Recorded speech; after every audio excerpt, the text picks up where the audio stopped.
I just was in the parking lot before going into shop and recorded a video for a player I'm working with, I've worked with for a long time. I went to see her play a match yesterday, and I want to share it with you because it may just give you some ideas. Did you reflect on the match yesterday? Meaning, did you identify the specific things that had you been a little bit better at them, it would have made you more competitive, or possibly you would have won the match? Here's some that come to mind for me. Number one, depth. Had you kept the ball deeper, she wouldn't have been able to lean into so many shots and put you in an uncomfortable position. Two, I thought her second serve was pretty weak, definitely attackable. You could have put her under pressure right away, knowing that, gosh, I gotta get my first serve in, because if I hit my second serve, it's just gonna get hammered. That puts her under more psychological pressure. Three, you did a really good job of attacking short balls, but then your approaches didn't put her under pressure. So she was able to just plow into it and hit these blistering passes, and you had to come up with miracle volleys.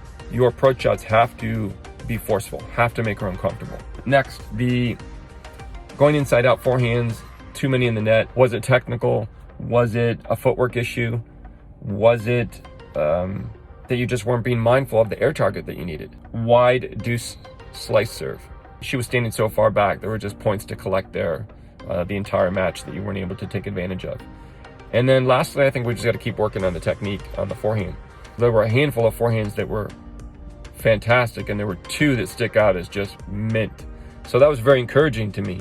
It's so good to see these matches, pick up the information, and then make sure that what we practice on is specific, so that you go into the next tournament and say, did I do those things better? Am I keeping the ball deeper? Am I attacking balls and making my opponent uncomfortable? Am I attacking weak second serves? Is my slice serve working better? I know I'm repeating, but that's the goal. Let's make it happen in the next couple of weeks. When I'm finished, it's time to shop. Have a good night. I hope that was useful for you. You may just want to come up with one thing after a match, go back into practice, work on that, and then go test it out. And it's a fun challenge. So now it's not about, am I going to win or am I going to lose and all this kind of, the fear. It's, let me see if I can do better with this thing that I'm working on. And it's about a challenge. It's about observing whether what you're doing in practice is working.